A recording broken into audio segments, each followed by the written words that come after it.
தோன்றி மண் தோன்றா காலத்தை முன் தோன்றிய மூத்த மொழி நம் அன்னை தமிழ் மொழி. காலமெல்லாம் கடந்து நிற்கும் நம் தமிழ் மொழி உலகில் மிக பழமையான மொழி என்று கருதப்படுகிறது. மொழிகளுக்கெல்லாம் தாய்மொழியாக திகழ்ந்து தமிழரின் வரலாறு, வாழ்வியல், அறம், மாண்பு மற்றும் கலாச்சாரத்தின் அடையாளமாக மிளிர்ந்து வரும் அன்னை தமிழ் மொழியின் தொன்மையில் அதன் பண்பாடு, இலக்கியம், சிற்பக்கலை, ஓவியக்கலை, கட்டிடக்கலை மற்றும் கல்வெட்டுகளில் காண முடிகிறது.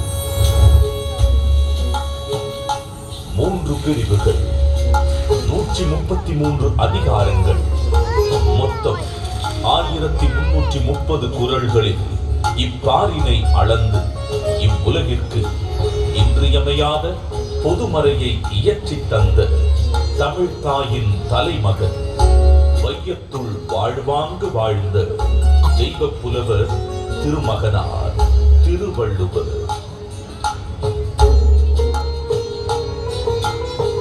ஐயன் வள்ளுவனின் பிறந்த வருடம் தமிழக அரசால் கிமு 31 என்று வழங்கப்படுகின்றது.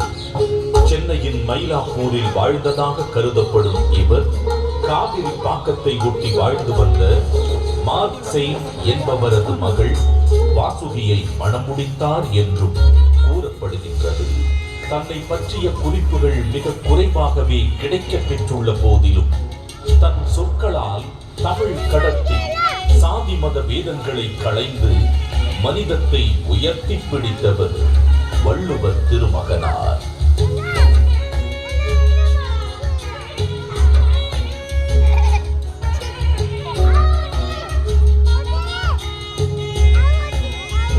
சுமார் 2000 ஆண்டுகள் பழமையான சங்க இலக்கியத்தில் 11 கீழ்கணக்கு நூல்களில் ஒன்றான திருக்குறளை தமிழ் மொழியின் தலை சிறந்த நீதி நூல்களில் ஒன்றென கூறலாம்.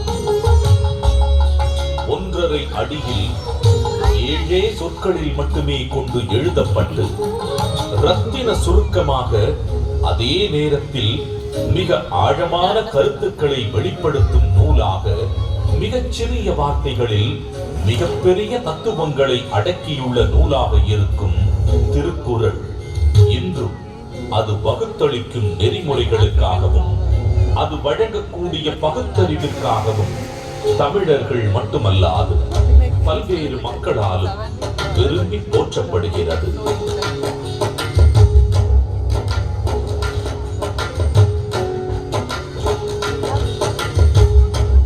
அறம், பொருள், இன்பம் என்று 3 பிரிவுகளாக அமைய பெற்றுள்ள திருக்குறளின் முதல் பகுதியான அறம் எனும் பிரிவில் மனித ஒழுக்கத்திற்கு அடிப்படையான மெய்யியல் மற்றும் தத்துவார்த்த கோட்பாடுகள் நிறைந்துள்ளன.